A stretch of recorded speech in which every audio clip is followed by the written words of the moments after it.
Sales as an act of mindfulness is our theory on how to be the most effective person in sales. And the reason why we created it is it's really created for people who are not your typical salespeople. Salespeople are certainly going to benefit from this. I've been trained as a salesperson, and I created the idea, the methodology.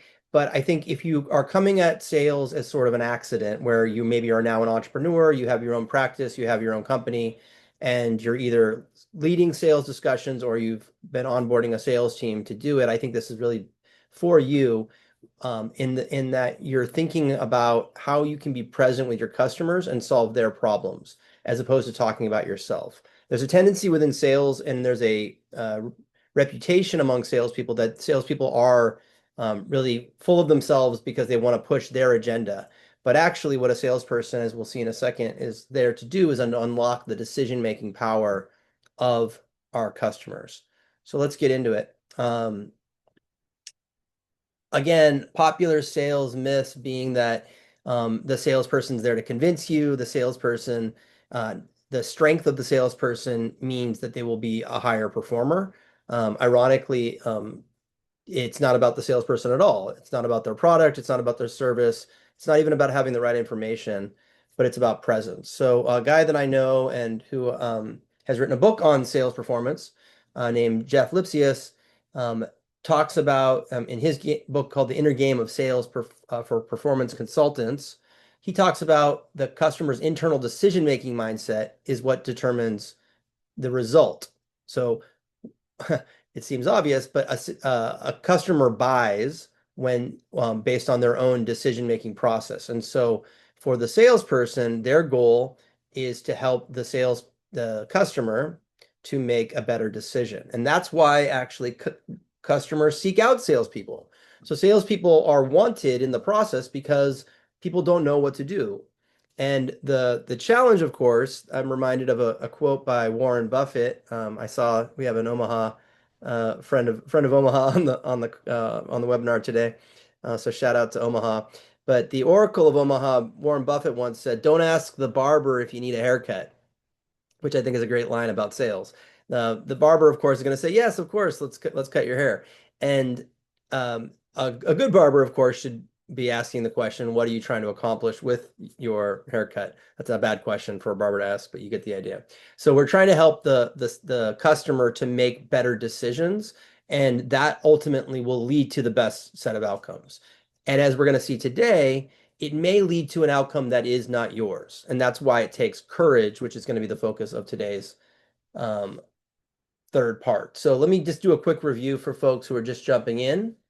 So this is the framework for mindfulness sales. So at every step of the way when we are in a sales process, and this could happen on a one call close, so to speak, or if someone's buying a product and they're just meeting you for the first time, and they're going to make a decision that day. So this could all happen immediately, or this could happen over a series of different phone calls or interactions. The first interaction is when you're getting ready for the sales encounter. You're preparing, and we are tracking these three P's versus the three C's. So when you're preparing, you want to prepare in a way that is filled with compassion for your customer. If you stop thinking about yourself and really orient yourself around the customer, you'll be able to inhabit their mindset and the decision-making process that they may be um, uh, needing to reconcile. So you're thinking about what it might be like to be them, what people that typically come to you, what are their situations, what are their stressors. So, for example, I work with entrepreneurs, I work with CEOs of small companies, and I know that there's huge demands on their time, on their ability to make decisions, on the trust that they have. They have a challenge that a lot of times people in their company are don't have the same level of investment in their company as they do as the principal owner, obviously. And so all these things start to weigh at them. They often have difficulty in their family life because they're married to their company and as much as they're married to another person. So these are things that I try to think about when I reach out to entrepreneurs and CEOs. I've been doing that. I do outbound marketing, which is a form of sales. I reach out to people who haven't worked with Casva to see if they're interested in working with us. And I try to be mindful of their time. So one of the things I've been doing is I say, look, I think we should talk. I think we should be getting together, but I know you're busy. And so if it's okay, I'm going to send you a short video, 2, 3 minutes about why I think we should work together. That's prospecting. That's me trying to engage them, but I'm doing it with their mindset in place, which is what do they care about? And ultimately respecting their time because I know that they have such demands on it. So that's preparation and that's compassion, thinking about your customer. Next is when you're actually interacting with them, and I call this presentation. It's not maybe the perfect word, but I'm trying to keep it to 3 Ps. So forgive me. I called it a presentation, but really you're just interacting with your customer. You're talking to them about what they need, what they like. And so curiosity drives. Mindfulness is driven by curiosity, which is um, not having a pre-consideration around what you think should happen, but just listening for what actual inputs come to you.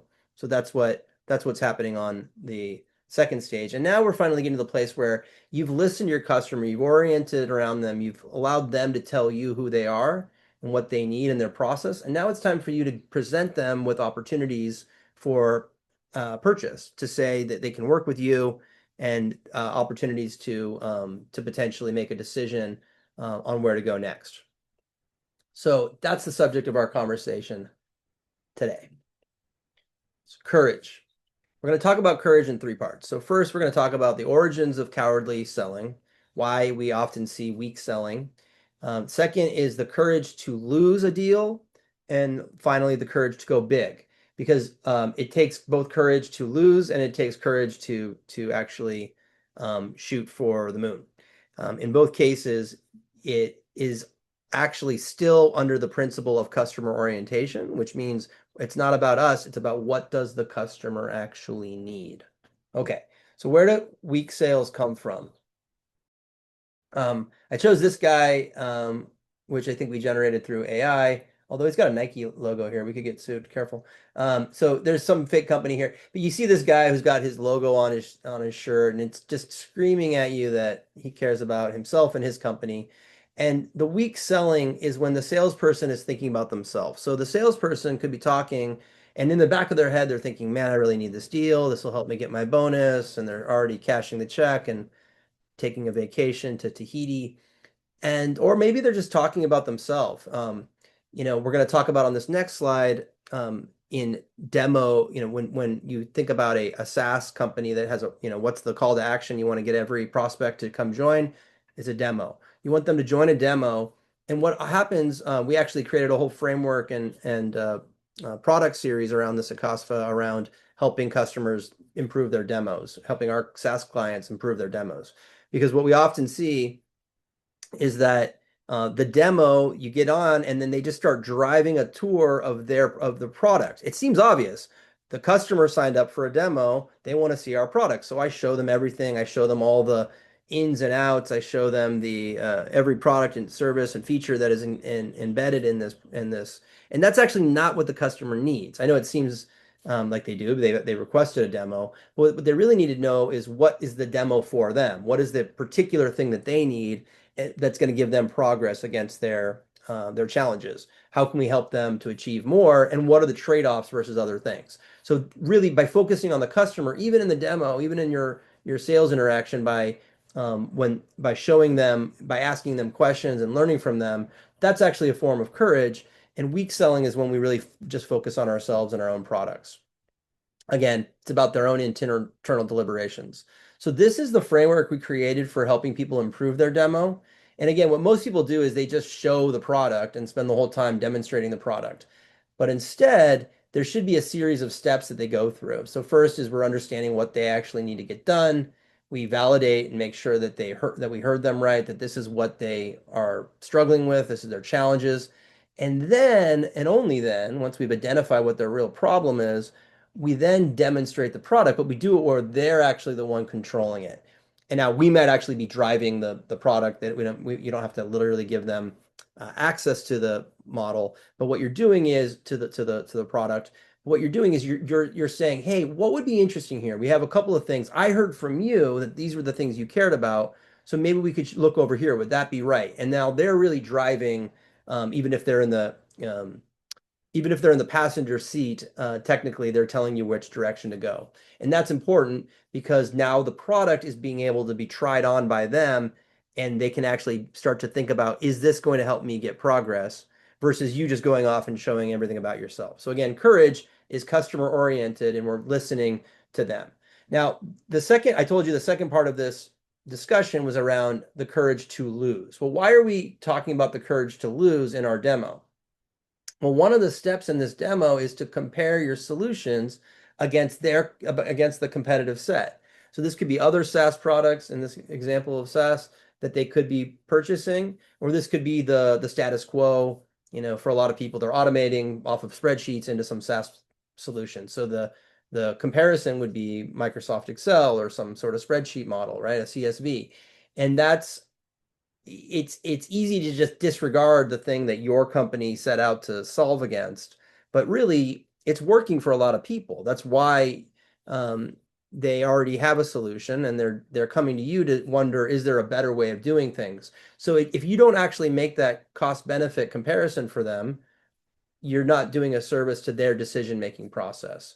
Now, what that means is if you start talking about what other competitors are you talking to, what other solutions could do the job where you don't have to pay us, the reason why salespeople don't do that, weak salespeople don't do that, is because it takes courage to do that because we could lose. We could lose this deal if we start to um, talk about other solutions that are not us.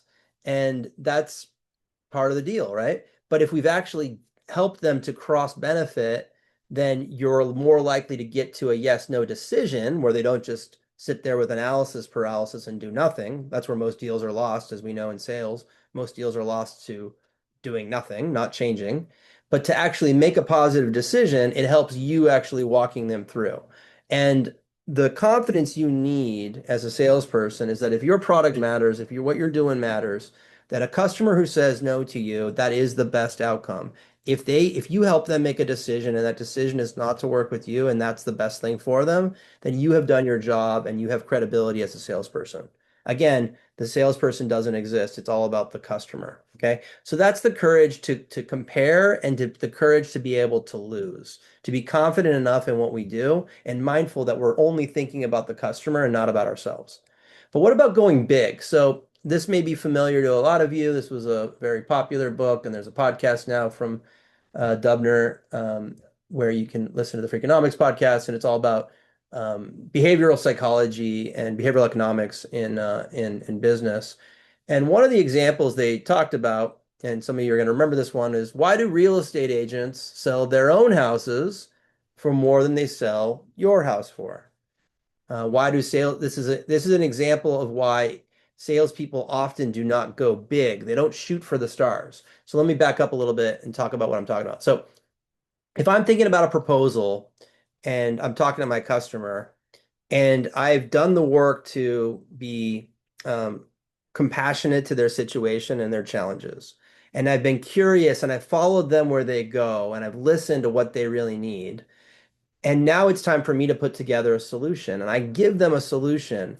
And that solution might be what they really need. And it's a six-figure opportunity for them to invest and to see the changes. Now, I will tell you that I have sold six-figure deals, but I work with small business, so the majority of them are five-figure deals, and even on the sub 50,000 level, that's where most of the deals start at. It makes sense because they're small businesses and they're taking a first step with you and they're establishing trust and all that good stuff.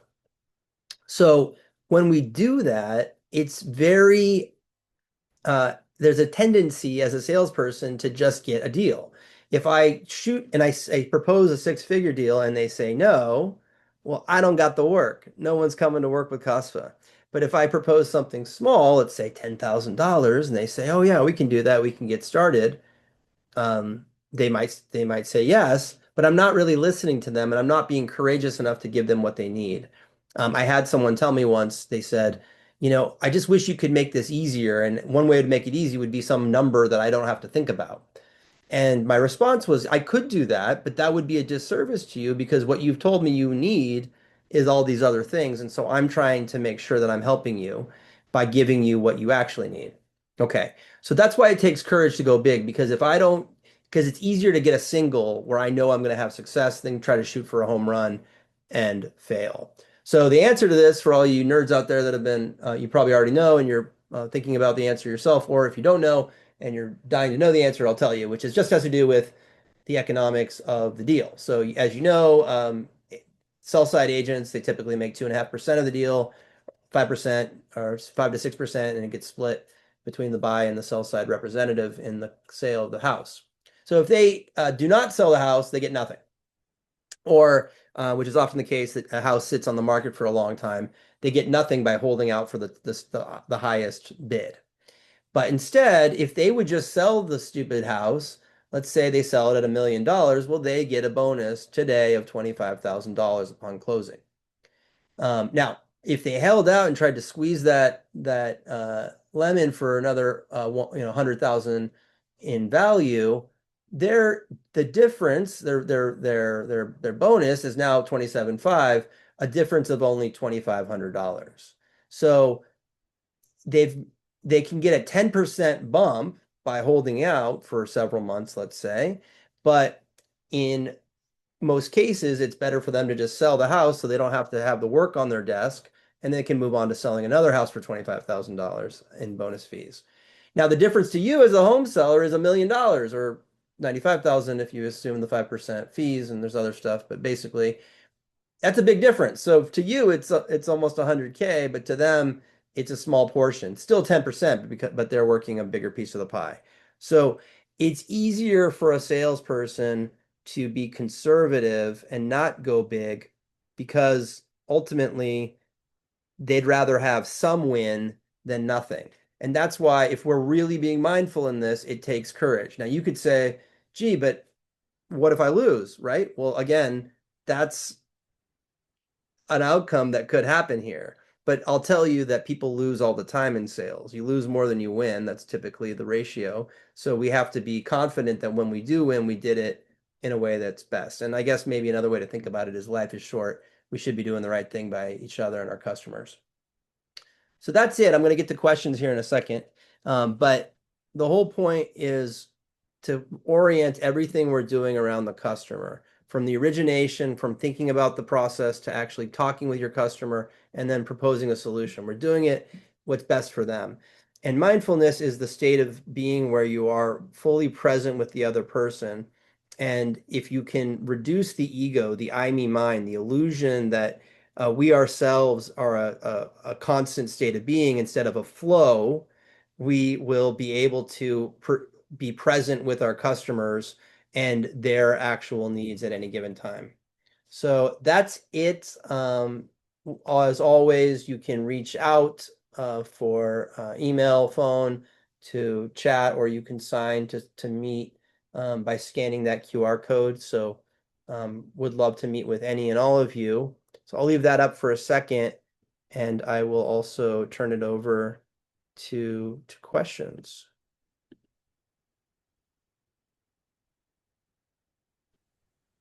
Hey, Stephen, we had a question submitted earlier. Okay. What does a mindful discovery conversation sound like compared to a typical sales call? Yeah. So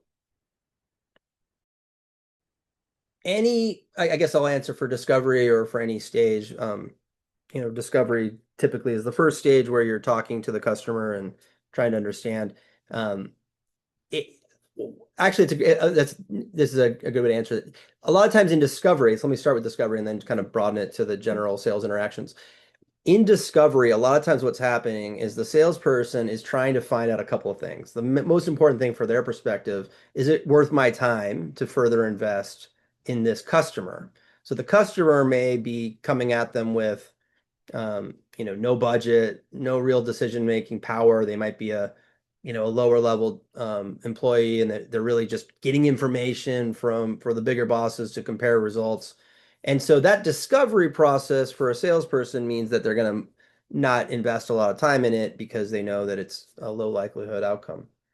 And that, again, I don't want to say that salespeople need to just be 100% present for every prospect because the prospect sitting across from you has to be a real prospect. That's just obvious. But if we assume for a second that they're in the wheelhouse, then you're dedicating your time to them while you need to understand the context of which we'll be able to see if you're actually a fit to serve them.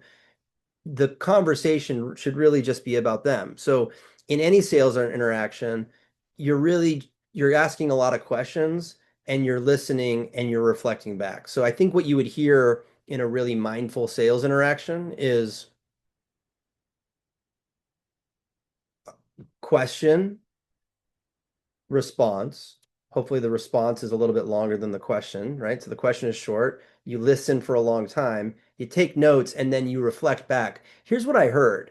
So that reflective listening shows the customer that you're in their camp. It shows them that you care about them and that you're oriented about what they care about and not about yourself.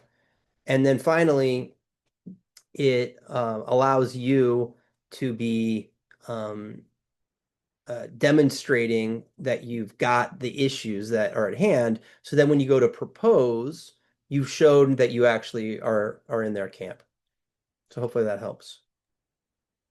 Okay, Can and we we? have another question Yeah. from Christine. Yeah. What is a process to align staff towards mindfulness when interacting with potential clients? Yeah. I mean, it sounds goofy, but meditation. I know that that's a not a thing we learn in business school, but they don't really teach sales in business school either, to be honest. I'm a graduate of one of those programs. I think Christine, you are as well. And yeah, it's often the case that um, the things that are practical in business are not done in business school because business school is taught by academics who have research areas, and mindfulness in business is not something that's been highly researched.